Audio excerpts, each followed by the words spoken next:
اعوذ باللہ من الشیطان الرجیم، بسم اللہ الرحمن الرحیم۔ السلام علیکم ورحمۃ اللہ وبرکاتہ۔ آج کا ہمارا موضوع ہے فکر کرنا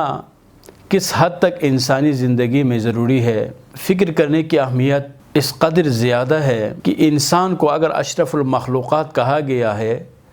تو اس کے پیچھے جو علت ہے وہ علت وہی انسان کے پاس موجود قوہ عاقلہ ہے۔ اسی صلاحیت کی وجہ سے انسان کو باقی مخلوقات پر،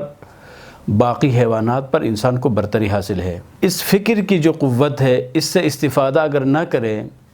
تو پھر اس انسان میں اور باقی حیوانات میں کوئی فرق نہیں رہے گا، بلکہ باقی حیوانات سے بھی یہ انسان بدتر ہو جاتا ہے۔ اور بدتر ہونے کی وجہ یہ ہے، جس حیوان میں سوچنے کی صلاحیت موجود ہی نہ ہو، اس کی ہم مذمت نہیں کر سکتے کہ سوچا کیوں نہیں ہے، فکر کیوں نہیں کرتے، عقل سے کام کیوں نہیں لیتے، چونکہ اس کو کہا جاتا ہے سالبہ بانتفاع موضوع، یعنی جو سوچ ہی نہیں سکتا ہے تو اس کو سوچنے کے بارے میں ہم کیسے کہہ سکتے ہیں۔ لیکن جس مخلوق میں یہ صلاحیت موجود ہو، وہ اوپر کی طرف سفر کرنا اس کے لیے ممکن ہو، لیکن پاسبلٹیز کے ہونے کے باوجود اگر وہ ڈکلائننگ کا شکار ہو جاتا ہے تو اس کی مذمت کی جاتی ہے۔ لیکن سوال یہ پیدا ہوتا ہے کہ خود فکر کسے کہا جاتا ہے؟ کیا فکر کا مطلب یہ ہے کہ جب انسان کو نیند نہ آئے تو دنیا جہاں کے بارے میں جو خیالات انسان کے ذہن میں پیدا ہوتے ہیں، کیا ان خیالات کا نام فکر ہے؟ یعنی ان ادر ورڈز، کیا ہم یہ کہہ سکتے ہیں فکر کا مطلب صرف بس یہ ہے سوچتے ہی رہنا ہے، یا فکر کا مطلب یہ ہے کہ آپ سوچیں، سوچنے کے بعد جو پازیٹیو چینجز لاتے ہیں اس کو فکر کہا جاتا ہے۔ فکر ایک عمل ہے، فکر ایک ایکٹیویٹی کا نام ہے، فکر ایک ایسا عمل ہے جس کو اگر انسان کنٹینیولی انجام دینا شروع کرے تو اس کے نتیجے میں نہ صرف اس انسان کے اپنے اندر بہتری آنا شروع ہو جاتی ہے، اس کے اندر پازیٹیو چینجز آنا شروع ہو جاتے ہیں، بلکہ وہی انسان معاشرے میں بہتری کے بارے میں بھی سوچ سکتا ہے، وہ پوری سوسائٹی کو اپ گریڈ کر سکتا ہے، لوگوں کی تھنکنگ کو وہ چینج کر سکتا ہے۔ لیکن جو انسان غلط سوچتا ہے وہ کسی حیوان کے ساتھ کمپیریبل ہے ہی نہیں ہے، اس کی جتنی مذمت کریں وہ کم ہے۔ امام حسن مجتبی علیہ السلام سے ایک مروی ایک فرمان ہے جس میں آپ بہت ہی خوبصورت انداز میں ارشاد فرماتے ہیں، عجب لمن یتفکر فی معقولہ۔ امام علیہ السلام فرماتے ہیں مجھے تعجب ہے ان لوگوں پر کہ جو اپنے پیٹ میں جو چیزیں ڈالتے ہیں ان کے بارے میں تو فکر مند ہوتے ہیں کہ وہ کون سی چیز میں کھاؤں تو میری صحت ٹھیک رہے گی، کون سی چیز میں کھاؤں تو میری طاقت جو ہے وہ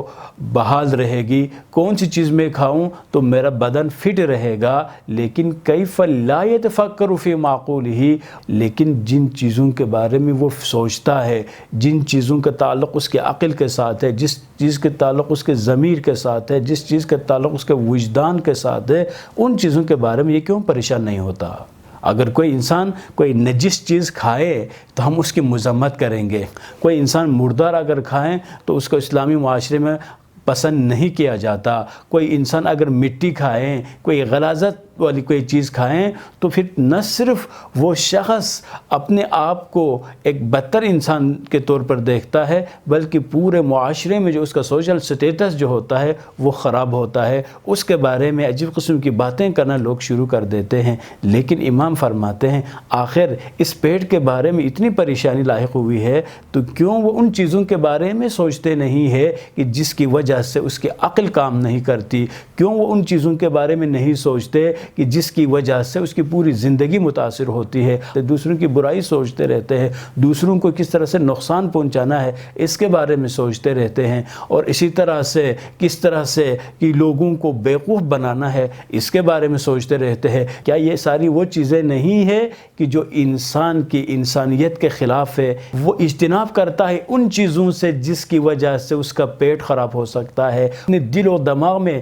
ایسی چیزوں کو ڈال دیتا ہے کہ جس کی وجہ سے نہ دماغ صحیح طور پر کام کر سکتا ہے اور نہ دل صحیح طرح سے سوچ سکتا ہے. اور جب یہ انسان پستی کی طرف جانا شروع کر دیتا ہے تو پھر وہ اس پستی کی کوئی لمٹ نہیں ہے, وہ انتہائی پستی کی طرف چلا جاتا ہے. اور ایک ایسا دن بھی آتا ہے کہ وہ لوگوں کو نقصان پہنچاتے ہوئے سکون محسوس کرتا ہے, وہ لوگوں کو قتل و غارت کرتے ہوئے انجوائے کرنا شروع کر دیتا ہے. یہاں پر جو آخر میں ہم یہی کہنا چاہیں گے کہ کسی بھی عمل کو انجام دینے سے پہلے ایک دفعہ ضرور سوچیں کہ وہ عمل جس کے بارے میں سوچ رہا ہوں, کیا وہ عمل واقعاً کرنے کے لائق ہے یا نہیں ہے. کیا وہ اللہ جس نے مجھے خلق کیا ہے, کیا وہ اللہ اس کام پر راضی ہے یا نہیں ہے. کہ یہ جو کام جو میں انجام دے رہا ہوں, یہ کام مجھے اپنے مقصد تخلیق کی طرف لے کے جا رہا ہے یا مجھے اپنے رب سے دور کرتا جا رہا ہے.